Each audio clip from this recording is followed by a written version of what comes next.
Vismir, Vasile Bogdan și Crina Ionela. În aceste clipe, Domnul a fost aici. Și cred că Harul a coborât în inimile voastre când Crina a lăcrimat. Deși și tu ai fost foarte emoționat, Vasile, pentru că aceasta este ziua pe care Domnul a făcut-o, să vă bucurați, să vă veseliți în plâns.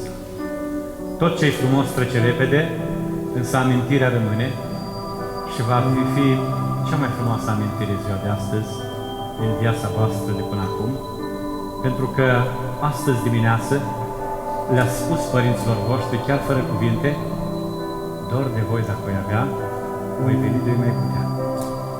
Că va lăsa unul pe tatăl său și pe mama sa, se va uni cu femeia sa și vor fi amândoi un trup, ceea ce Dumnezeu a unit, omul să nu despartă. Ce fericit mă simt eu, chiar dacă uneori sunt foarte obosit, când pot să particip la aceste evenimente atât de frumoase din viața voastră, când noi la voi, ca două flori, aveam răvăcite, la nașii voștri, la cei dragi care vă însoțesc în aceste clipe, și știu că vă doresc din toată inima să fiți fericiți. Să știți că Dumnezeu vă iubește.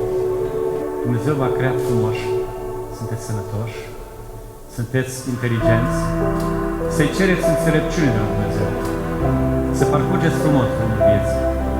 Ați văzut, am înconjurat de 3 ori Sfânta Evanghelie și Sfânta Cruce în rit de dans. Prima dată am cântat Isaia dălțuiește că viața de familie începe cu nuntă, cu bucurie, cu dans. Dar a doua oară am cântat Sfinților Mucenici că viața de familie... Doamnelor și domnilor, stimați invitați, vă spune bună seara, bine ați venit! Suntem deosebit de fericiți că suntem în această seară aici.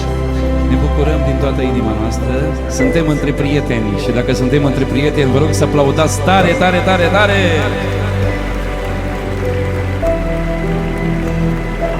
Este într-adevăr o seară superbă pentru că avem și miri frumoși.